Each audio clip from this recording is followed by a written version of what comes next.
Hello everyone, this is Sean and your roof guy. We're out here in beautiful sunny downtown Deltona, Florida.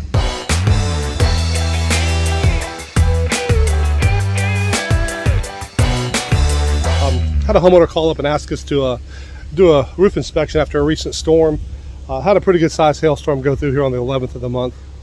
So we're out here, we're gonna hop out of the truck here and take a look at this roof. Walk up here and you can see the gutter immediately has a lot of damage to it.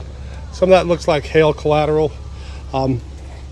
See on the power box, you see the markings there. Same thing, that's collateral. Let's go ahead and climb up on this roof, see what it looks like. Okay, we've got a really old roof here. Definitely gonna need some replacement. Let's come up here and look for some wind and hail. Let's get away from this tree coverage here. First thing we notice is the ridge cap has been, they used architectural shingles. Not really the best way to put ridge on, but look at this roof. I'm going to do a little closer inspection here. Come back to you guys in just a minute. As we come around to the back slope of this roof, there's a little hail. There's actually more wind damage.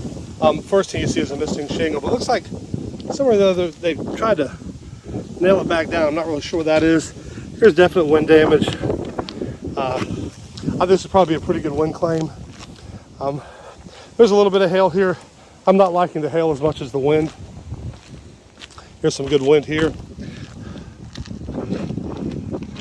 Yeah, this should be a pretty easy wind claim. It's definitely a roof we want to call into the insurance company with the homeowner, have them initiate the claim, and have somebody come out and take a look at this. We'll keep you posted on this one.